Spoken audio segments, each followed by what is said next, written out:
రాయండి.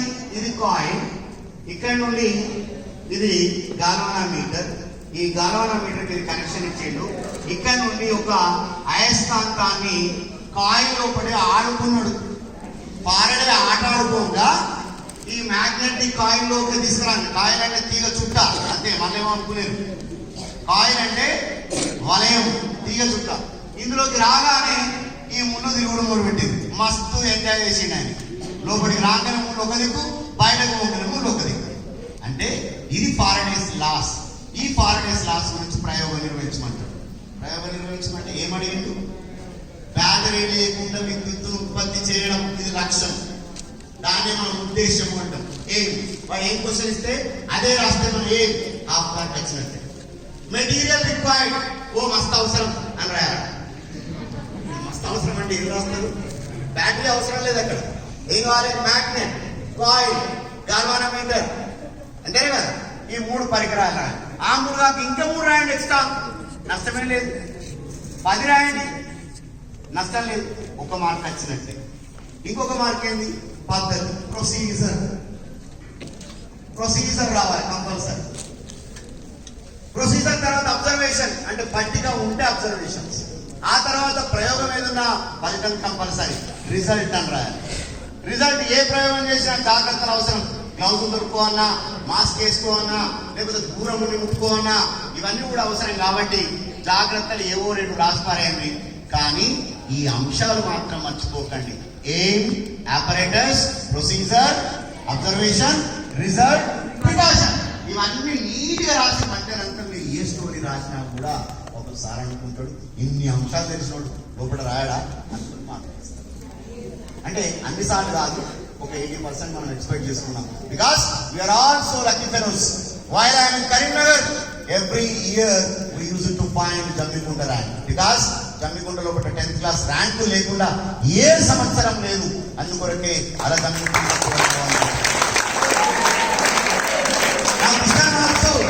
you should get the good ranks. I hope that one you are all going to good ranks because మీరందరూ నా శిష్యులు కాబట్టి. కానీ నేను చెప్పేటువంటి లాజిక్స్ మ్యాజిక్ లాగా తొందరగా అర్థమవుతుంది అంటే hats off to your teachers. Because me teachers అందరూ మిమ్మల్ని మంచిగా ట్రైనప్ చేస్తే నేను చెప్పే షార్ట్కట్స్ తొందరగా మీకు అర్థమవుతుంది. చిన్న ఇక్కడ ఒక చిన్న ప్రాబ్లం చెప్తాను మీకు. ఇది చాలా మంది టీచర్స్ కూడా నన్ను అడిగిన క్వశ్చన్.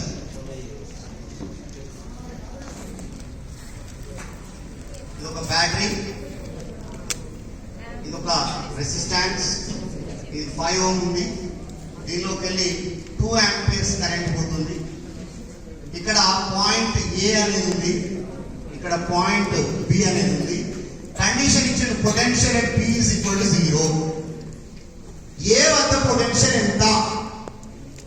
ద పాయింట్ ఏ దగ్గర potential difference how much is asking the question.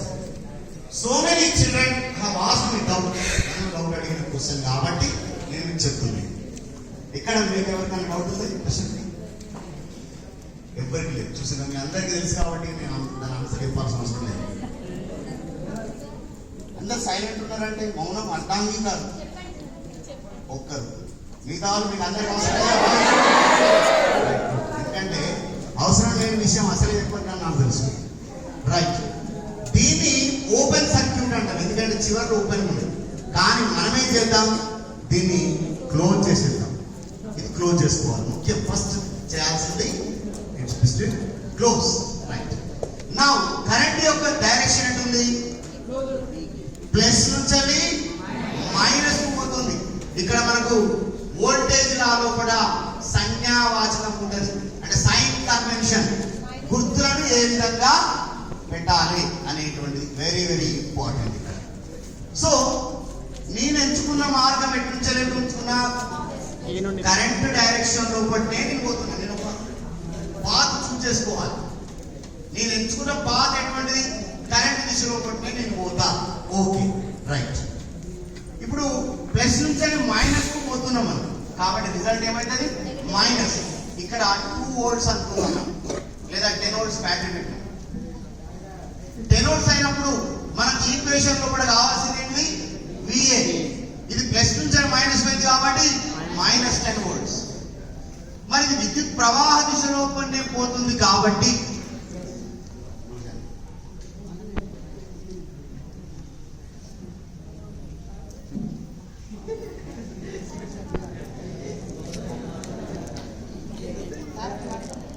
Children ఒక చిన్న అప్పీల్ ఏంటంటే నా ఫ్లోలో కూడా నేను వెళ్ళిపోతున్నా. జనరల్ గా ప్లస్ ఇది మైనస్, ఇక్కడ ఒక వ్యక్తి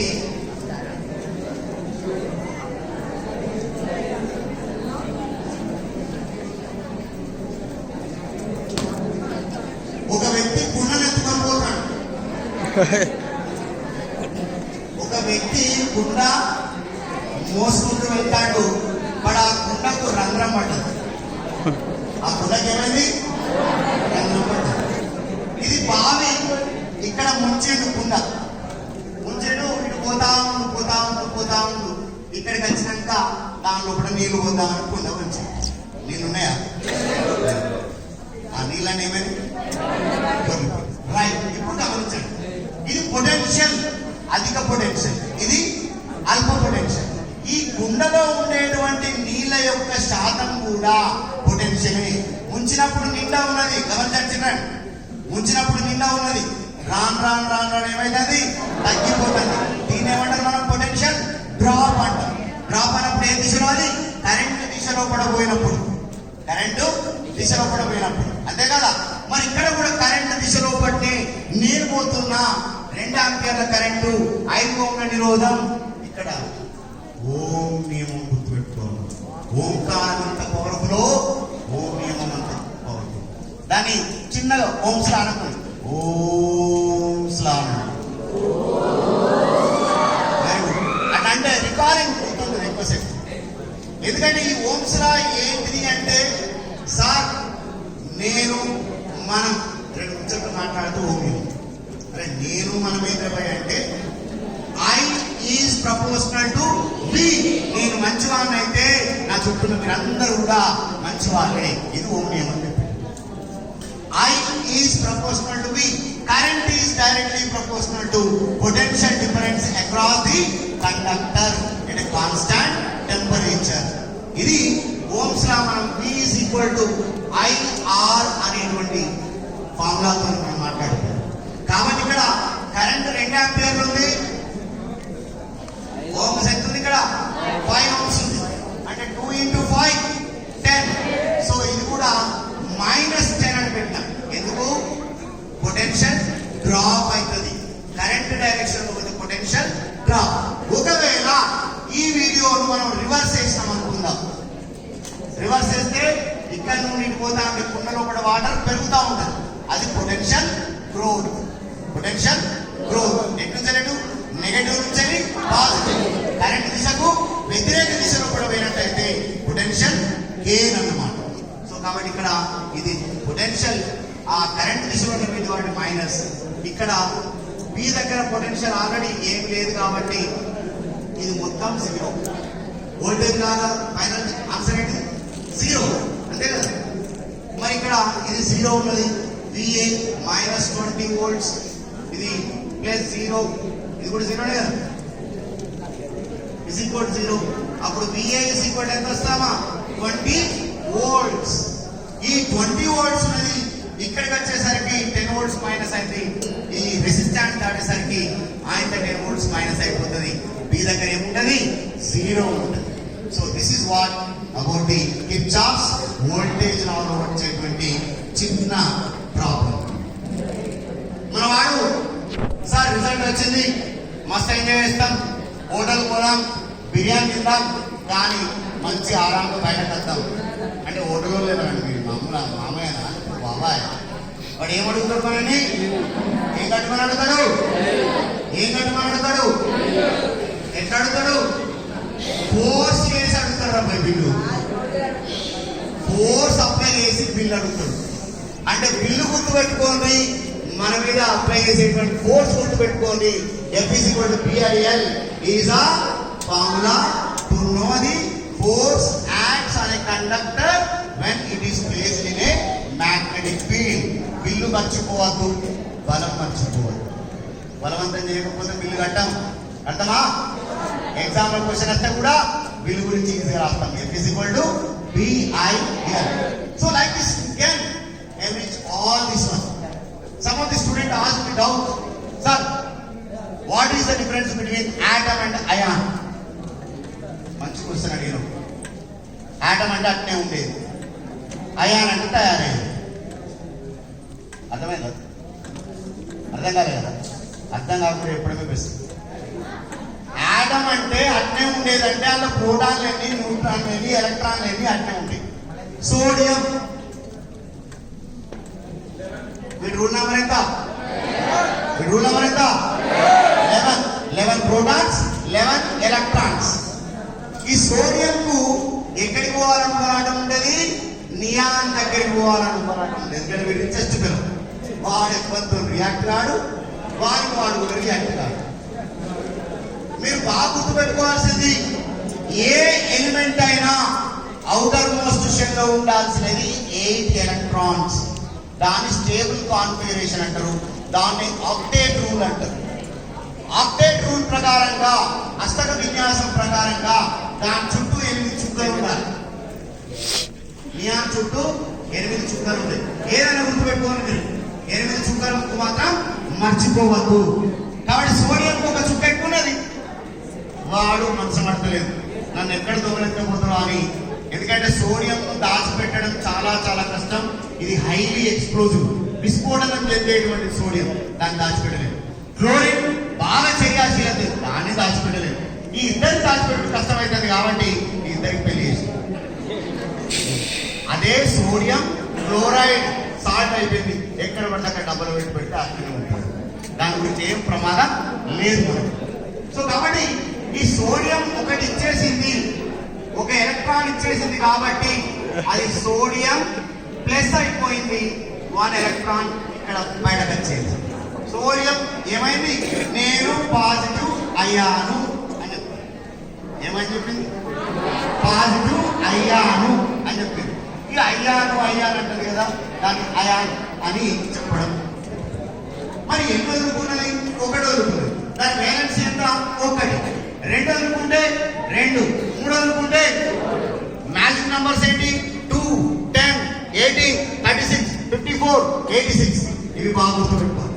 మ్యాజిక్ నంబర్స్ ఏంటి? 2, 10, 18, 36, 54, 86. Helium, neon, organ, krypton, xenon, krypton, radon. ఇవి బాగా గుర్తుపెట్టుకోవాలి. అయితే ఇందులో అష్టక విన్యాసం లేకుండా కూడా జడవాయువు అయ్యేది ఒకే ఒకటి ఉంది. ఆ మూలకం ఉదాహరణ ఇవ్వండి అంటారు. ఏం చెప్తారు? ఆల్వేజ్ గుర్తుపెట్టుకోండి, వాడే. ఎవడు వాడు? హీ అంటే వాడు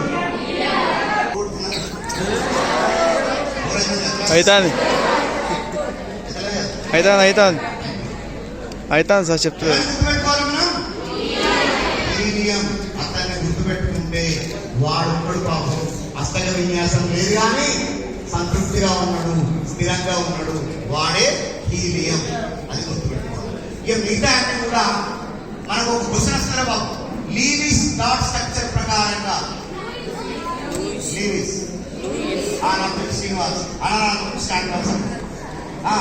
లీవిస్ ఎక్కడైనా నచ్చున్నాం. తెలుగు మీడియంలో లూయిస్ అని రాస్తుంది, ఇంగ్లీష్ మీడియంలో లీవిస్ అంటారు. ఓకే, లూయిస్ డాట్ స్ట్రక్చర్ అనుకుందాం వీళ్ళన్నట్టు. సో లూయిస్ డాట్ స్ట్రక్చర్ ప్రకారంగా చుట్టూ 8 చుక్కలు ఉండాలి. 8 చుక్కలు ఉండాలి. ఒకవేళ వాటర్ మాలిక్యూల్ లోపల చుక్కలు పెట్టండి అంటారు. పెడుతుంది. ఏమున్నది? మధ్యన ఆక్సిజన్, ఇదొక హెచ్, ఇదొక హెచ్. ఇక్కడ ఆక్సిజన్ చుట్టూ 8 చుక్కలు ఉండాలి. 8 ఉండాలి. మరి హైడ్రోజన్ ఎన్ని ఉండాలి? 8 ఉంటాయా? హైడ్రోజన్ ఎన్ని ఉండాలి? 2. కాబట్టి ఈ రెండింటిని ఇద్దరికి చదవించాలి. వీడే ఆక్సిజన్, హైడ్రోజన్. H2O. ఒక క్వశ్చన్ అడిగాడు స్టూడెంట్, సార్ OH2 ఎందుకు రాయండి సార్? H2O అని రాసిండ్రు, CO2 రాసినట్టు HO2 ఎందుకు రాయద్దు? పరికల్పన. ATM సెంటర్లో పెద్ద అద్దం పెట్టాల్సిన సార్, మనం డెకరేట్ చేసుకున్నాం కదా. అరే దొంగ దొరకడానికి చిన్న అద్దం పెడతారు, దాన్ని కాన్వెక్స్ మిర్రర్ అంటారు. కుంభాకార దర్పణం ATM సెంటర్ లో ఉంటుంది, జాగ్రత్త గమనించండి. పోయి మిషన్ ఎట్లా కావాలంటే చూడదు, మిషన్ మన ఫోటో క్యాప్చర్ చేస్తుంది అక్కడ. అంటే నేను క్వశ్చన్ అడుగుతాడు, ATM సెంటర్ లో ఉండే దర్పణం ఏంటిది? మేము ఏదో చూస్తాం సార్, ATM సెంటర్ లో పెద్ద పెద్ద డోర్లు అద్దాలు ఉంటాయి, కానీ దాంట్లో కాన్వెక్స్ మిర్రర్ ఉంటుంది. కాన్ హెడ్ లైట్ లో ఉండేది ఏంటి? కాన్కేవ్. కాన్కేవ్ పుటాకార దర్పణం ఉంటుంది, అంతేనే కదా. డెంటిస్ట్ దగ్గర వెళ్ళి సార్ పంటి నొప్పి అని పుటాకార దర్పణం వాడిను సార్. కారు నడుపుతాను కదా, పక్కన పెద్ద అద్దం పెట్టుకోండి సార్, లారీ పెద్ద కనబడుతుంది అంటే లారీ కనబడే సైజ్ అద్దం పెడితే నేను కారు నడుపుతుంది కదా, కారు నన్ను నడుపుతుంది. కాబట్టి పెద్ద వస్తువులను చిన్నదిగా చేసి చూపించేటువంటిది కుంభాకార దర్పణం. దానికి ఒక క్వశ్చన్ అడుగుతూ ఉంటున్నాను. ఇలా క్వశ్చన్స్ మనం లాజిక్ గా చదువుకుంటూ పోతా ఉంటే పుస్తకం ఇది సబ్జెక్ట్ అని చదవద్దాం ఎప్పుడు కూడా. ఇది మన ఓన్ ఎక్స్పీరియన్స్ అనుకోవాలి. ఇంకో ఫ్రెండ్కి చెప్పే ప్రయత్నం చేయాలి, వాడు వినకుండా చుట్టుపట్టు అని చెవులా మొత్తం చెప్పే ప్రయత్నం చేయాలి. ఎందుకంటే వాడు వింటాడు, మనం చెప్తాం, వాడు చెప్పేవాడికి ఇప్పటి కూడా గుర్తుంటుంది, చెప్పేవాడికి ఇప్పటికి కూడా గుర్తుంటుంది. కాబట్టి చెప్పే ప్రయత్నం చేయండి. ఆ విధంగా మనం ఎక్స్పెరిమెంట్ కానీ, రీజన్స్ కానీ, డిఫరెన్సెస్ కానీ, ప్రాబ్లమ్స్ కానీ, తర్వాత ఎక్స్ప్లెనేషన్ కానీ, అందరూ కూడా వెస్ట్వర్డ్ థియరీ మీద ఒక డౌట్ ఉంటుంది. Valence, shell, electron, repulsion theory. Westward అంతేనే కదా. అంటే వేలెన్సీ కక్షలోని ఎలక్ట్రాన్ల వికర్షణ సిద్ధాంతం. రైట్. ఈ సిద్ధాంతం మస్తీ చెప్పింది సార్ అంటే మస్తే ఉన్నది. ఒక నైట్రో